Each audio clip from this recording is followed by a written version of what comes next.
ವಿಎಸ್ವಿ ಪ್ರಸಾದ್ ಅವರ ನೇತೃತ್ವದ ನವೀನ್ ಪಾರ್ಕ್ನಲ್ಲಿ 80ನೇ ಸ್ವಾತಂತ್ರ್ಯೋತ್ಸವ ಆಚರಿಸಲಾಯಿತು. ಈ ಸಂದರ್ಭದಲ್ಲಿ ಡಾಕ್ಟರ್ ವಿಎಸ್ವಿ ಪ್ರಸಾದ್ ಅವರು ಧ್ವಜಾರೋಹಣ ನೆರವೇರಿಸಿ ಮಾತನಾಡಿದರು. 17 ವರ್ಷದಲ್ಲಿ ಏನೇನು ಬೆಳವಣಿಗೆ ಆಗಿದೆ ತಾವೆಲ್ಲರೂ ನೋಡ್ತಾನೆ ಇದ್ದೀರಿ. ಕಳೆದ ಸ್ವಾತಂತ್ರ್ಯ ದಿನೋತ್ಸವ ಅಂಗವಾಗಿ ನಾವು ಏನೇನು ನಿರ್ಣಯಗಳು ತಗೊಂಡಿದ್ವಿ ಅದರಲ್ಲಿ ಈ ಒಂದು ಪೇವರ್ಸು ಹಾಕಬೇಕಂತ ನಾವು ನಿರ್ಣಯ ಮಾಡಿದ್ದು, ಅದು ಆ ಕೆಲಸನೂ ಪೂರ್ಣಗೊಂಡಿದೆ. ಅದೇ ಥರ ನಮ್ಮ ನವೀನ್ ಪಾರ್ಕಿನ ಗಾರ್ಡನ್ ಒಂದು ಕ್ಲೀನ್ ಮಾಡುವಂಥ ಕೆಲಸನೂ ನಾವು ಆಲ್ರೆಡಿ ಮಾಡಿದ್ವಿ. ಅದೇ ಥರ ಕಾಲನಿಯಲ್ಲಿ ಎಲ್ಲ ನಿವಾಸಿಗಳ ಅನುಕೂಲಕ್ಕಾಗಿ ಈ ಡಿಫೆಸ್ಟಿಂಗ್ ಒಂದು ಈ ಮಸ್ಕಿಟೋ ಫಾಗಿಂಗ್ ಕೆಲಸನ ನಾವು ಮಾಡ್ತಾಯಿದ್ವಿ. ಅದೇ ಥರ ನಮ್ಮ ಕಾಲನಿಯ ಹೆಮ್ಮೆ, ಇಡೀ ಉತ್ತರ ಕರ್ನಾಟಕದ ಹೆಮ್ಮೆ ಆಗಿರುವಂಥ ಈ ಸ್ಪೋರ್ಟ್ಸ್ ಕಾಂಪ್ಲೆಕ್ಸ್ ಇರ್ಬೋದು ಅಥವಾ ಸ್ವಿಮ್ಮಿಂಗ್ ಪೂಲ್ ಇರ್ಬೋದು, ಈ ಸುತ್ತಮುತ್ತಲಿನ ಎಲ್ಲ ಚಿಕ್ಕ ಮಕ್ಕಳಿಗೆ ಇಷ್ಟು ಚೆನ್ನಾಗಿ ಟ್ರೈನಿಂಗ್ ಸಿಗ್ತಾ ಇದೆ ಅಂದರೆ ಇಲ್ಲಿ ಆಡುವಂಥ ಒಂದು ಈ ಮಕ್ಕಳು ಜಾತೀಯ ಮಟ್ಟದಲ್ಲಿ ಪ್ರತಿಭೆ ತೋರಿಸ್ತಾ ಇದ್ದಾರೆ. ಅದಕ್ಕೆ ನನ್ನ ಸಂಶಯ ಅಕಾಡೆಮಿ ಎಲ್ಲರಿಗೂ ನನ್ನ ಹೃತ್ಪೂರ್ವಕ ಅಭಿನಂದನೆಗಳು ತಿಳಿಸ್ತಾ ಇದ್ದೀನಿ.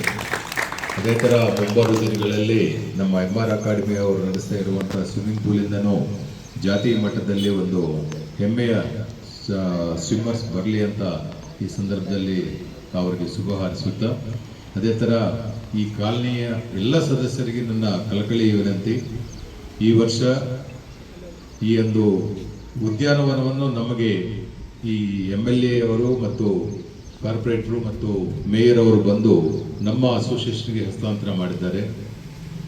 ಈ ಒಂದು ಉದ್ಯಾನವನವನ್ನು ಸೇಮ್ ನಾವು ಈ CA ಸೈಟ್ನಲ್ಲಿ ಸ್ಪೋರ್ಟ್ಸ್ ಫೆಸಿಲಿಟೀಸ್ ಹೇಗೆ ಡೆವಲಪ್ ಮಾಡಿದ್ದೇವೆ ಅದೇ ರೀತಿಯಲ್ಲಿ ಇಡೀ ಉತ್ತರ ಕರ್ನಾಟಕದಲ್ಲಿ ಉತ್ತಮವಾದ ಒಂದು ಉದ್ಯಾನವನ್ನು ನಿರ್ಮಿಸುವ ಬಾಧ್ಯತೆ ನಮ್ಮ ಕೈಯಲ್ಲಿದೆ. ದಯವಿಟ್ಟು ತಾವೆಲ್ಲರೂ ತನು ಮನ ಧನದಿಂದ ಮತ್ತು ಸಂಪೂರ್ಣ ಮನಸ್ಸಿನಿಂದ ಒಂದು ಸಹಕಾರ ಮಾಡಿದರೆ ಖಂಡಿತವಾಗಿ ಆ ಉದ್ಯಾನವನವನ್ನು ನಾವೆಲ್ಲರೂ ಕೂಡಿ ಒಂದು ಉತ್ತಮವಾದ ಉದ್ಯಾನವನ್ನು ಅಭಿವೃದ್ಧಿಪಡಿಸುವುದರಲ್ಲಿ ಯಾವುದೇ ಸಂಶಯವಿಲ್ಲ. ದಯವಿಟ್ಟು ಈ ನಿಟ್ಟಿನಲ್ಲಿ ತಾವು, ಯಾಕಂದರೆ ಏನು ಉದ್ಯಾನವನ ಡೆವಲಪ್ ಆಗ್ತದೆ ಅದು ಅದರ ಲಾಭ ನಮಗೆ ಸಿಗ್ತದೆ, ಬೇರೆ ಕಾಲನಿಯವರಿಗೆ ಯಾರಿಗೆ ಸಿಗಲ್ಲ. ದಯವಿಟ್ಟು ತಾವು ಈ ನಿಟ್ಟಿನಲ್ಲಿ ಸ್ವಲ್ಪ ವಿಚಾರ ಮಾಡಿ ಅಸೋಸಿಯೇಷನ್ಗೆ ತಮ್ಮದೇ ಆಗಿರುವಂಥ ಒಂದು ಸಹಾಯ ಹಸ್ತ ಚಾಚಿದರೆ ನಾವು ಅದನ್ನು ಉತ್ತಮ ಉದ್ಯಾನವನವಾಗಿ ಮಾಡೋಣ.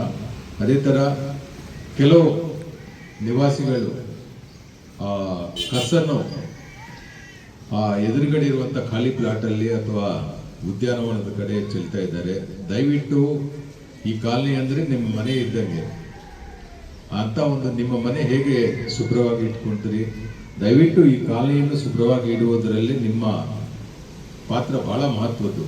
ದಯವಿಟ್ಟು ಯಾರಾದರೂ ಹೊರಗಿನವರು ಬಂದರೆ ನಮ್ಮ ಕಾಲನಿ ನವೀನ್ ಪಾರ್ಕ್ ಇವತ್ತು ಇಡೀ ಉತ್ತರ ಕರ್ನಾಟಕದಲ್ಲಿ ಒಂದು ಉತ್ತಮವಾದ ಬಡಾವಣೆ ಅಂತ ಹೆಸರುಗೊಂಡಿದ್ದೆ. ಆ ಹೆಸರು ನಾವು ಹಾಳು ಮಾಡಬಾರ್ದು. ದಯವಿಟ್ಟು ಈ ಒಂದು ಕಳಕಳಿ ಎಲ್ಲರಲ್ಲಿ ಬರಲಿ.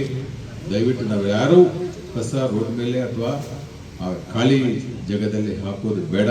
ಈ ನಿಟ್ಟಿನಲ್ಲಿ ನಾವು ಎಲ್ಲರೂ ಕ್ರಮ ತಗೊಳ್ಳೋಣ ಅಂತ ಈ ಸಂದರ್ಭದಲ್ಲಿ ತಮ್ಮೆಲ್ಲರಲ್ಲಿ ಕಳಕಳಿ ವಿನಂತಿ ಮಾಡುತ್ತಾ, ಮತ್ತೊಮ್ಮೆ ಈ ಒಂದು ಸ್ವಾತಂತ್ರ್ಯ ದಿನೋತ್ಸವ ಆಚರಣೆಗೆ ಇಷ್ಟು ಉತ್ತಮವಾಗಿ ಇಷ್ಟು ಚೆನ್ನಾಗಿ ತಾವೆಲ್ಲರೂ ಬಂದಿದ್ದಕ್ಕಾಗಿ ನಿವಾಸಿಗಳ ಸಂಘ ವತಿಯಿಂದ ತಮ್ಮೆಲ್ಲರಿಗೂ ನನ್ನ ಹೃತ್ಪೂರ್ವಕ ಧನ್ಯವಾದಗಳು ಹೇಳುತ್ತಾ ಇದ್ದೀನಿ.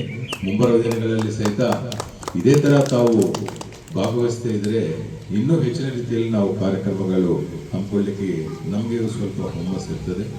ತಮ್ಮೆಲ್ಲರಿಗೂ ಮತ್ತೊಮ್ಮೆ ವಂದಿಸಿ ಈ ಒಂದು ಕಾರ್ಯಕ್ರಮಕ್ಕೆ ಬಂದಿರುವಂಥ ನಮ್ಮ ಮುಖ್ಯ ಅತಿಥಿಗೆ ಈ ಸಂದರ್ಭದಲ್ಲಿ ಒಂದು ಚಿಕ್ಕ ಸನ್ಮಾನ ಮಾಡಿ, ಯಾಕಂದರೆ ಅವರು ನಮಗೆ ಆಶ್ವಾಸನೆ ಕೊಟ್ಟಿದ್ದಾರೆ ಜನವರಿ 26 ಒಳಗೆ ಈ 2 ರೋಡು ಮಾಡಿಕೊಡ್ತೀವಿ ಅಂತ. ಜನವರಿ 26 ಡೇಟ್, 27 ವರ್ಷ ಅಷ್ಟರೊಳಗೆ ಮಾಡಿಕೊಡ್ತೀವಿ ಅಂತ ಅವರು ಆಶ್ವಾಸನೆ ಕೊಟ್ಟಿದ್ದಕ್ಕಾಗಿ ಸನ್ಮಾನ ಮಾಡೋಣ, ಇಲ್ಲಾಂದ್ರೆ ಮಾಡೋದು ಬೇಡ. Thank you.